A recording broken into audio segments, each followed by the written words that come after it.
Perfecte. Bona vesprada a tots i a totes, moltes gràcies per vindre. Avui tenim, continuant amb el cicle que fem al Casal, una volta al mes, un divendres al mes, una presentació d'un llibre, i avui tenim a l'Udena i a Beatriz, que venen de l'Observatori Metropolitano de Madrid, i venen a presentar el llibre de Crisis y Revolución en Europa. I bueno, si voleu vosaltres explicar un poquet més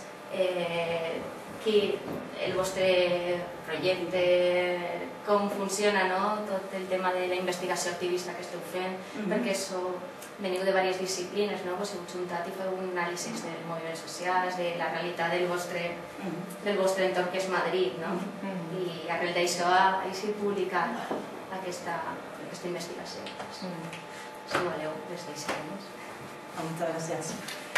Pues nada, nosotras venimos de un colectivo que se llama el Observatorio Metropolitano, que es un colectivo de investigación militante que se forma más o menos como en el 2005 por distinta gente que pertenecemos a distintos colectivos de Madrid, y lo que estamos viendo es que como que se está acelerando todo el proceso, lo que no entendemos muy bien, digamos como la especificidad de lo que estaba sucediendo allí, y vemos que nos estamos como quedando retrasados, por así decirlo, a la hora de dar respuesta, como que la transformación de nuestra ciudad estaba siendo muy rápida.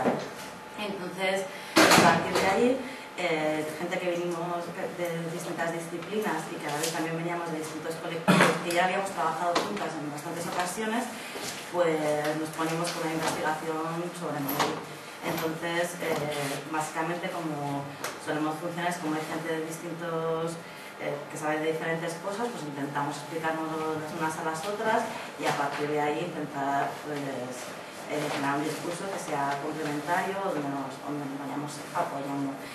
Entonces, el primer libro que escribimos, que recogía un poco la primera investigación, era Madrid, la suma de todos, del que luego hicimos este pequeño resumencillo, un pelín ampliado ya con el comienzo de la crisis, que es el Manifiesto por Madrid, y de los cuales, después de los 3 primeros capítulos, 2 compañeros lo ampliaron todavía más en lo que sería fin de ciclo, del cual después entre todas hicimos una versión también reducida, que era la crisis que viene, y estos 2 últimos, en concreto este que es el que vamos a presentar aquí, que lo hicimos este verano a raíz un poco de todas las movilizaciones que se estaban produciendo.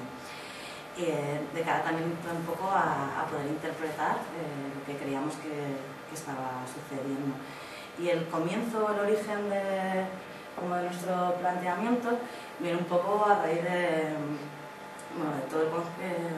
toda la agitación que se estaba produciendo en este verano, cuando empezaban a aparecer un montón de cifras de paro, de precariedad, de exclusión, de polaridad, esas cosas que ya conocíamos y que se habían ido produciendo a lo largo de los últimos 30 años, porque de algún modo como explosionaban. Y sobre todo a raíz también de toda esta rabia que generaba todas las medidas que se habían ido tomando a partir de esa supuesta crisis, que todas ellas destinadas a favorecer y a seguir alimentando el círculo de la propia gente que ha generado esa crisis. De ahí que nuestro punto de partida o del que queremos hacer esta discusión es el de esta crisis es una estafa, ¿no? O sea, como que de ese modo es como entendíamos que todas las medidas, tanto de flexibilización del mercado laboral como de privatizaciones de servicios públicos, como de rescate a bancos, de alguna manera eran lo mismo que se estaba produciendo, ahora justificado por este contexto de crisis. Decimos que la crisis es una estafa. Una primera estafa o robo sería durante el propio ciclo alcista, en el que ha habido ciertos sectores de la población que han acumulado de verdad beneficio y patrimonio, mientras que otra parte de la población parecía que se incorporaba que accedía al consumo, pero ha sido en gran parte por el crédito, que ahora en la época de crisis se demuestra solo como deuda, ¿no? Entonces, el primer robo sería la propia fase de supuesto crecimiento económico. Por el descontrol de ese propio modelo de crecimiento económico que iremos viendo, estas instituciones financieras globales entran en quiebra y el Estado acude a su salvamento, ¿no? El rescate que hacen los Estados de las instituciones financieras es lo que provoca fundamentalmente el déficit público, y ahora se intenta atajar el déficit público con recortes y con ajustes que suponen el fin de los derechos sociales. Nosotros creemos que esta es otra estafa, ¿no? La crisis ha sido suya, todos lo sabemos. Ellos han beneficiado y ahora recae sobre la población el pago de esa crisis. El crash de la economía inmobiliaria, en el caso español, ha producido un parón en la producción, el crash del sistema financiero, un parón del crédito, y además ahora se impone una contracción del gasto público. Todas estas medidas o todos estos elementos han producido un gran desempleo que se sumaba a la precariedad ya existente. Esto disminuye el consumo, lo que aumenta el paro, entramos en un ciclo descendente que sin duda, como ya se anuncia en cifras, incluso nos conduce a la recesión. Esta recesión se toma como excusa una vez más para más recortes sociales, cuando la crisis social, ahí tenemos unas cuantas cifras, si las habéis visto, verdaderamente la situación no solo del Estado, también a nivel europeo, es bastante devastadora, ¿no? 30 millones sin renta, 300.000 ejecuciones hipotecarias, 47% de tasa de paro juvenil, etcétera. Con las mismas cifras, ¿no?, que nos contaban hoy aquí, del 20% del paro, entre el cual 50% es juvenil, ¿no? Entonces, en realidad, los movimientos en contra de este proceso, la contrarrevolución neoliberal ya tiene 30 años, 40 años, y desde la crisis del 73 sobre todo han anunciado un nuevo modelo de política económica y de política que tendría que buscar la externalización y privatización de los servicios públicos, la liberalización del mercado laboral y la reducción de impuestos. Es decir, estas cosas que ahora se nos imponen, lleva 30 años diciendo que era el mejor sistema de regular las cosas, y ante ese discurso y esas políticas que ya se implementaban en la Unión Europea, ya ha habido movimientos esos últimos 30 años también. Vamos a hacer un pequeño repaso.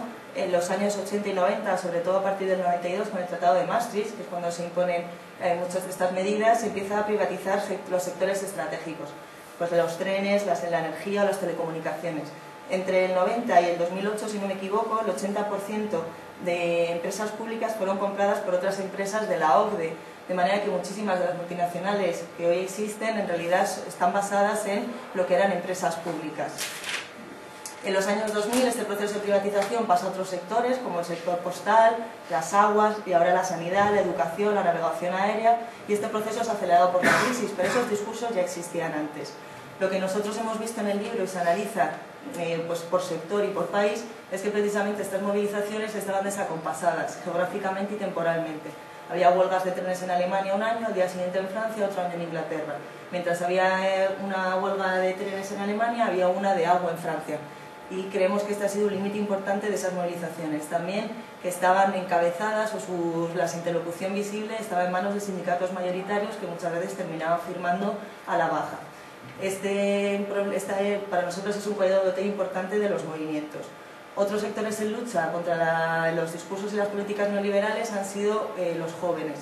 La hegemonía neoliberal precisamente lo que ha disminuido es la capacidad de integración en el sistema de las poblaciones que pierden los derechos rápidamente y que no tendremos los derechos de nuestros padres, ¿no? Nosotros nos hemos fijado especialmente en las periferias de Europa y en las periferias de las ciudades. Y para esto es interesante el caso de Francia en el 2005, si os acordáis, coincidió en el tiempo. Dos chavales de las Valliers murieron electrocutados, perseguidos por la policía, y se extendió una ola de quema de coches y de manifestaciones. Esto coincidió con las luchas universitarias contra el contrato de primer empleo, contra el CEP.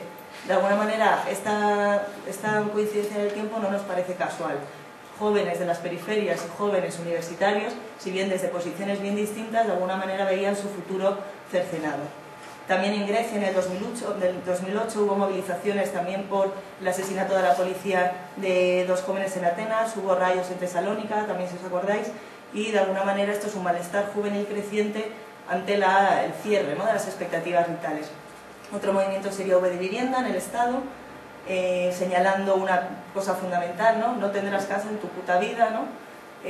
La imposibilidad de acceso a un bien de primera necesidad por parte de la juventud. Y otros movimientos interesantes, hay muchos más por supuesto, sería el de la lucha contra el Plan Bolonia. Esta de movilizaciones también señalaba un proceso neoliberal, ¿no?, de mercantilización, privatización de la educación superior, Desde finales de los 90 hay movilizaciones en el Estado, en Europa.